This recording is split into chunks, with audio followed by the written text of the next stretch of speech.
Hare Krishna and good morning dear students.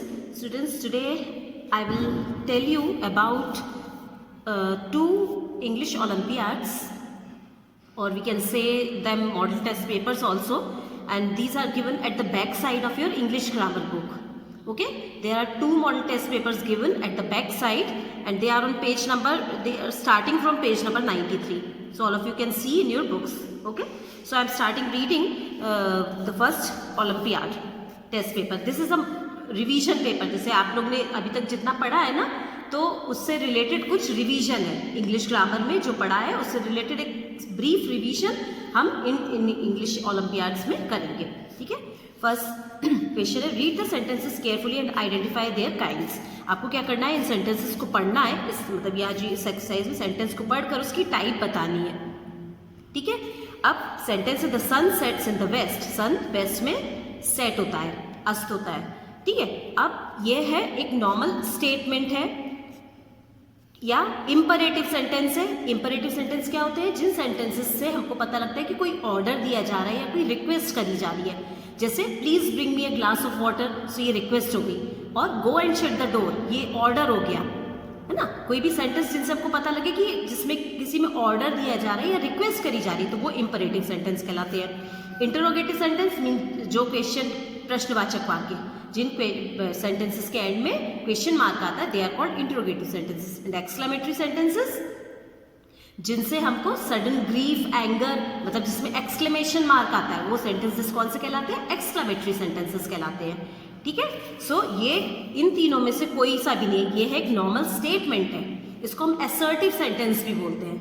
Normal sentence मतलब इसमें ना तो क्वेश्चन मार्क है, ना कोई ऑर्डर दिया जा रहा है, ना कोई एक्सक्लेमेशन है इसमें. So this is a normal statement, assertive sentence. ठीक है. सो हम इस पर टिक करेंगे. नेक्स्ट है, did the hunter kill the lion. At the end there is a question mark, so it will be a interrogative sentence. So हम इस पर टिक कर देंगे. नेक्स्ट क्वेश्चन है, find the kinds of nouns the underlined words have. अब यहाँ पर ये जो अंडरलाइंड वर्ड है इन सेंटेंस में, इसमें हमको इसका टाइप ऑफ नाउन बताना है कौन सा है. ठीक है. सेंटेंस पढ़ती हूँ. She had pain in her legs, उसके लेग्स में पेन है. सो यहाँ पर पेन वर्ड जो है ये कौन सा नाउन है. अब देखते हैं हम. Abstract noun, collective noun. Abstract noun क्या होते हैं, वो नाउन वर्ड्स होते हैं जिनको हम छू नहीं सकते, टच नहीं कर सकते, जिनको हम सिर्फ उनको फील कर सकते हैं. ना तो हम इनको देख सकते हैं, ना टच कर सकते हैं, सिर्फ हम इन नाउन वर्ड्स को फील कर सकते हैं. सो उनको एब्स्ट्रैक्ट नाउन बोला जाता है. आप देख रहे होंगे यहाँ पर पेन वर्ड जो है, वी कैन फील इट. हम पेन वर्ड को टच कर सकते हैं क्या, नहीं टच कर सकते. ठीक है. सेकेंड है कलेक्टिव नाउन. कलेक्टिव नाउन क्या होते हैं, आपने पढ़ा है, noun words that show collection. जैसे बंच ऑफ कीज, यहाँ पर कीज का बंच एक कलेक्टिव नाउन हो गया. हर्ड ऑफ लायन, या हर्ड, यहाँ पर हर्ड वर्ड क्या हो गया, लायंस का हर्ड मीन्स लायन का ग्रुप, है ना. तो कलेक्टिव नाउन होते हैं वो. मटीरियल नाउन क्या होते हैं, जैसे वुडन चेयर. यहाँ पर वुडन जो है it's a material. Material means पदार्थ, चीजें, जिनसे चीजें बनती हैं, पदार्थ. वुडन चेयर, आयरन प्लेट, तो इसमें आयरन क्या हो जाएगा, मटीरियल नाउन हो जाएगा यहाँ पर. ओके. एंड कॉमन नाउन क्या होते हैं, which are common for both males and females. जैसे स्टूडेंट वर्ड एक common noun, because for males and females, for both of them student word is used. ठीक है. Teacher is also a common noun. So here pain word is an abstract noun, because we can not, ना तो ये collective noun है, ना ये material है, ना ये कॉमन नाउन है. This is an abstract noun. ठीक है. सेकेंड, फोर्थ है, elephant more often move in heard. Elephant प्राय हर्ड में, समूह में मूव करते हैं, चलते हैं. So here heard word is a collective noun. Heard यहाँ पर कलेक्शन को शो कर रहा है. ठीक है. हर्ड क्या हो गया, कलेक्टिव नाउन हो गया यहाँ पर.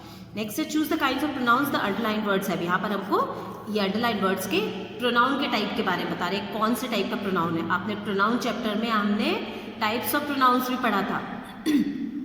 एक बार आप रिवाइज करिएगा वापस से उसको. ठीक है. Those are lawyer, this, these, that and those. These 4 words are demonstrative pronouns कहलाते हैं. ये डेमोन्स्ट्रेटिव का मतलब होता है कि जब हम किसी की भी तरफ पॉइंट आउट करते हैं ना, कि वो, जैसे दोज आर लॉयर, हम बोले कि वो लॉयर है, तो हम उनकी तरफ इशारा कर रहे हैं, पॉइंट आउट कर रहे हैं उनकी तरफ. तो this, these, that and those, ये वर्ड्स जो है ये डेमोन्स्ट्रेटिव प्रोनाउंस कहलाते हैं. ठीक है. ये ना तो रिफ्लेक्सिव प्रोनाउन है, ना ही पॉजिटिव है। पॉजिटिव कौन से होते? ही, आई, वी, यू, दे, इनको पॉजिटिव प्रोनाउन बोला जाता है। सॉरी, मी, माइन, जैसे बोलते हैं this book is mine, that book is hers, तो पोजेशन शो होता है जैसे कि वो उसकी है, उसको बिलोंग करी, so that pronouns are called positive pronouns. And interrogative pronouns, जिन प्रोनाउंस का यूज क्वेश्चन फॉर्म करने के लिए यूज में होता है, so that pronouns are called interrogative pronouns. जैसे which book is yours, which is your book, so यहाँ पर विच वर्ड जो होगा ना वो इंटरोगेटिव प्रोनाउन हो जाएगा, ठीक है। उसके बाद डेमोन्स्ट्रेटिव प्रोनाउन, ये मैंने बताया, दिस दिस, डेमोन्स्ट्रेटिव मतलब होता है किसी भी चीज को पॉइंट आउट करना, so this is a demonstrative pronoun, ठीक है। नेक्स्ट है ही लर्न्स हिमसेल्फ, इसका मतलब वो खुद से सीखता है। अब स्टूडेंट, हमने जब प्रोनाउन चैप्टर पढ़ा था तो हमने उसमें 2 pronouns, emphatic and reflexive pronouns के बारे में भी पढ़ा था। अब यहाँ पर ये वाला जो प्रोनाउन है ना, ये रिफ्लेक्सिव प्रोनाउन है। सबसे पहले तो हम देखते हैं पॉजिटिव, ये पॉजिटिव तो नहीं है। ही लर्न्स हिमसेल्फ, मतलब इसमें ये नहीं पता लग रहा है कि ये उसकी चीज़ है, इसका मीनिंग निकल रहा है कि ये वह खुद से सीखता है।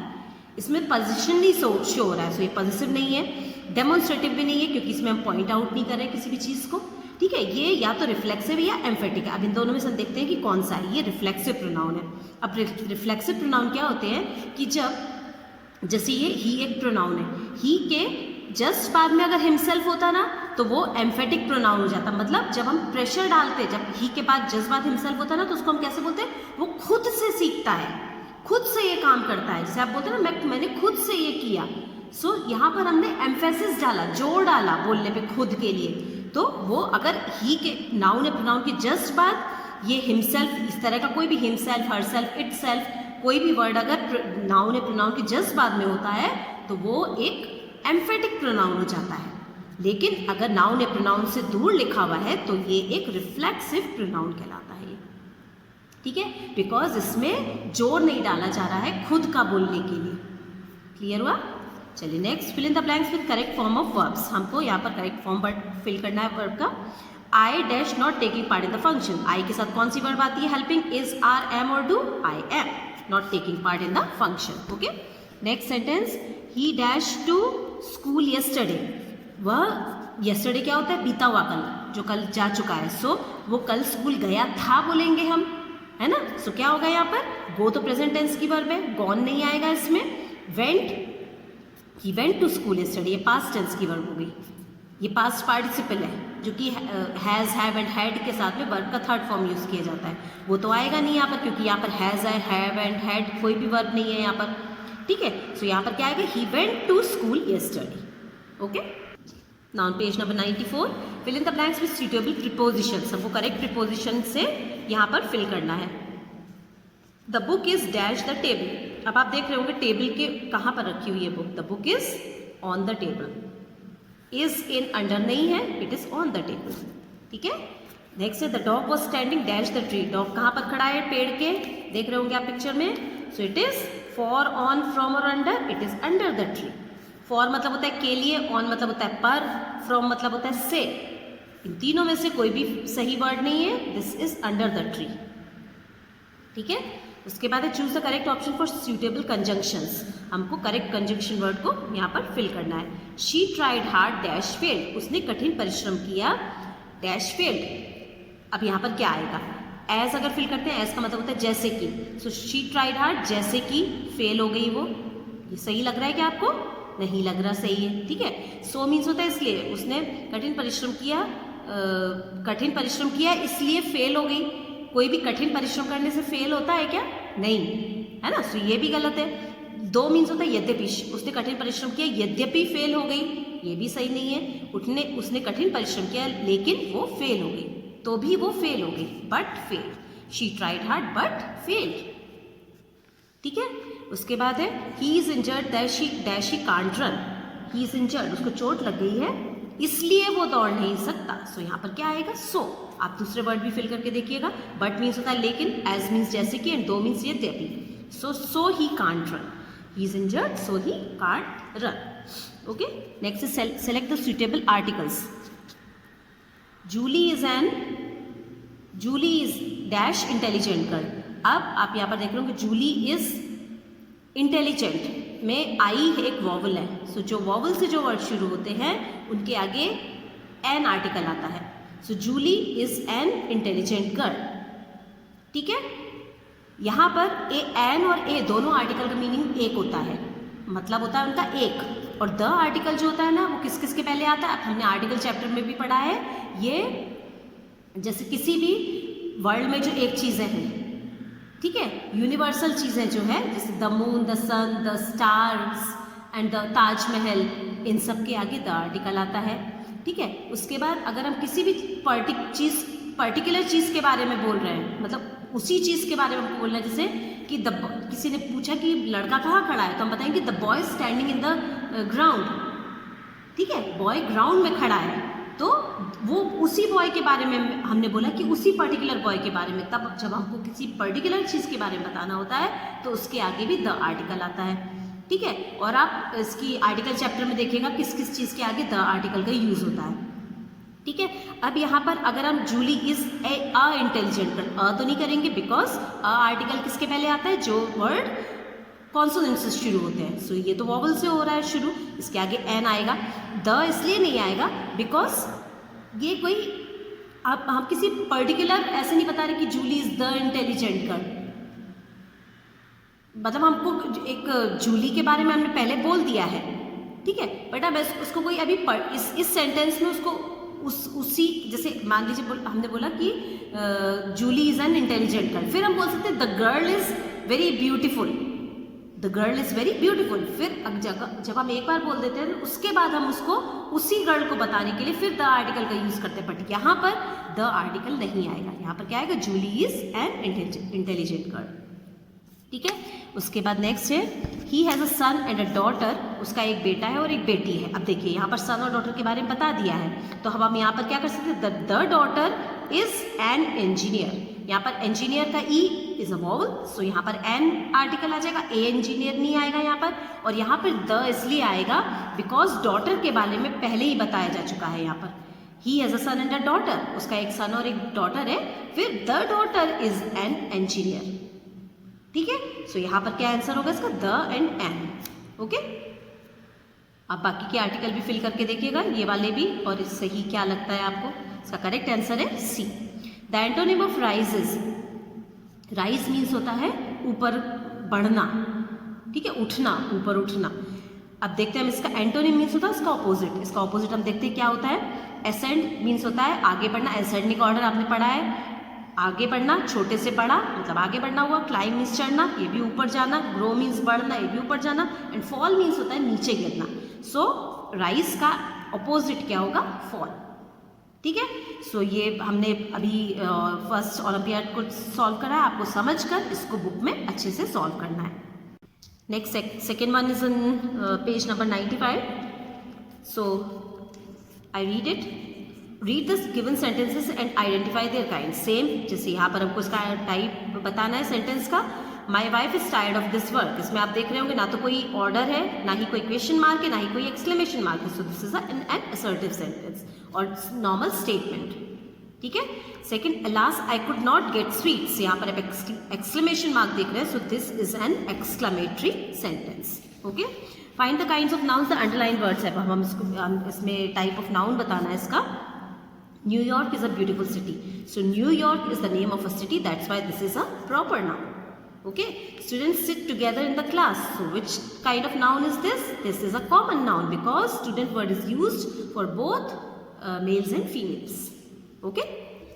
Boy and girl for both student word is used. That's why this is a common noun. Okay. Choose the kinds of pronouns the underlined words have. अब हमको यहाँ पर ये जो है इसका टाइप बताना है. You are enjoying yourself. So in the previous Olympiad test sheet, I told you that जब ये you के जस्ट बाद अगर होता yourself तो ये emphasizing pronoun हो जाता, but ये दूर है इससे, that's why this is a reflexive pronoun. Okay, yourself. That kind of job is really very important. So that, these, this and those, these, that and those, these all 4 words are कौन से pronoun होते हैं? Demonstrative pronoun, because ये किसी को point out करते हैं, किसी की तरफ में इशारा करते हैं. Okay. Fill in the blanks with correct form of verbs, यहाँ पर हमको करेक्ट फॉर्म फिल करना है. I dash utterly surprise when I heard the news, मैं बहुत सरप्राइज हो गया था जब मैंने न्यूज़ सुनी. अब अगर हम यहाँ पर एम फिल करते हैं तो उसका मैं बहुत सरप्राइज हो गया हूँ जब मैंने न्यूज़ सुनी थी.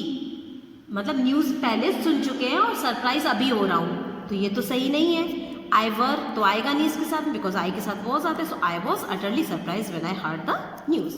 ओके, नेक्स्ट है Mister Smith dash no more as he met a fatal accident. Mister Smith is no more because Mister Smith is a singular noun, that's why singular verb will come here. Okay, has नहीं आएगा क्योंकि has आता है कि जब उनके पास होना, जैसे Mister Smith has a book या Mister Smith had a book, उसका मतलब मिस्टर स्मिथ के पास एक बुक थी, so had a book, has a book उनके पास बुक है, ठीक है। सो हैज एंड हैड नहीं आएगा, आर आएगा नहीं because this is a singular noun, is will come here.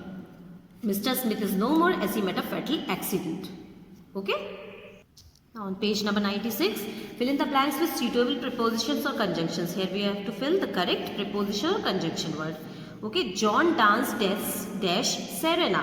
John ने डांस किया सेरेना के, टू मीन्स को, सेरेना के नीचे, सेरेना से या सेरेना के साथ में, क्या सही लग रहा है यहाँ पर? जॉन डांस्ड विद सेरेना, यहाँ पर क्या आ जाएगा? With Serena. Okay, the cat jumped dash the rat.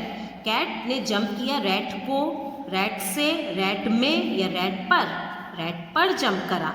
Rat के अंदर तो जंप नहीं कर जाएगी कैट, रैट है ना, सो यहाँ पर क्या होगा? The cat jumped on the rat. Okay, Mary dash Rosie were twins. Mary and Rosie not were, they are twins. Okay, here it should be are. Mary dash Rosie dash are twins. So यहाँ पर क्या होगा? Mary and Rosie are twins, ऐसे ही बोलेंगे ना, as नहीं बोलेंगे, बट एंड सो, ये कुछ भी नहीं आएगा यहाँ पर। ओके, उसके बाद he knows dash the earth is round. He knows but he know, वो जानता है लेकिन अर्थ राउंड है, वह जानता है जैसे कि अर्थ राउंड है, वह जानता है इसलिए अर्थ राउंड है, और वह जानता है कि अर्थ राउंड है। क्या होगा सही? दैट मतलब होता है कि, सो वह जानता है कि अर्थ राउंड है, that the earth is round. Okay, next है select the appropriate articles. He lives in dash USA, वह यूएसए में रहता है।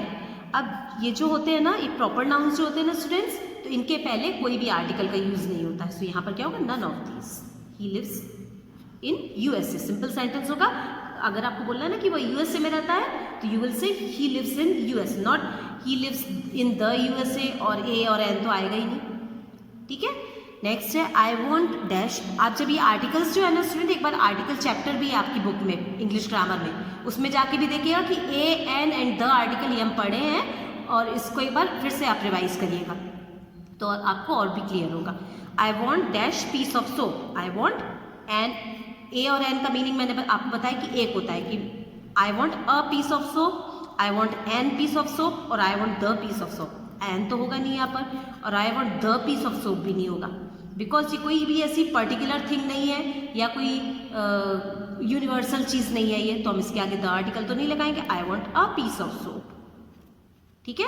Next the synonym of useful. Useful मतलब होता है उपयोगी, इसका सिनोनिम मीन्स इसका सेम मीनिंग वाला वर्ड हमको बताना है, या उससे मिलता जुलता, उसके काफ़ी क्लोज होना चाहिए उसके मीनिंग के। सो यहाँ पर एडवांटेजियस मीन्स जो हमारे लिए लाभदायक हो, वेस्ट मीन्स कचरा जिसका कोई यूज़ नहीं है, होपलेस मीन्स निराशावादी जिससे कोई आशा ना की जा सके, एंड वर्थलेस मीन्स जिसकी कोई वैल्यू नहीं हो।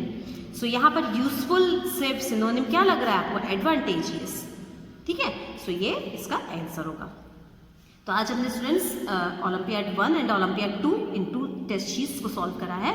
आपको इसको अच्छे से समझ कर, और जो भी समझ नहीं आता ना उससे रिलेटेड एक्सरसाइज आप अपनी ग्रामर बुक में देखकर, उससे पढ़कर और उससे एक्सरसाइज इनको सॉल्व करिएगा, ठीक है। और कुछ टेस्ट पेपर्स आपके इंग्लिश 1 की बुक में भी बैक साइड में दिए गए हैं, और वो टेस्ट पेपर्स आपको सॉल्व करने हैं, ठीक है। आप टेस्ट पेपर्स जितना सॉल्व करेंगे ना, उतनी आपकी प्रैक्टिस होगी, और एग्जाम में क्वेश्चंस को सॉल्व करना आपके लिए उतना ही इजी होगा। एग्जाम में नहीं, आप कभी भी रेगुलर वे में भी जब आप सॉल्व करेंगे ना, तो आपके लिए बहुत इजी हो जाएगा if you do practice regularly, ठीक है। तो ये तो आप बुक में सॉल्व करिएगा, एंड इंग्लिश 1 के टेस्ट पेपर सॉल्व करके मेरे को अपना वर्क टाइम से सबमिट करिएगा। Okay, so that's all for today. Thank you all of you and take care.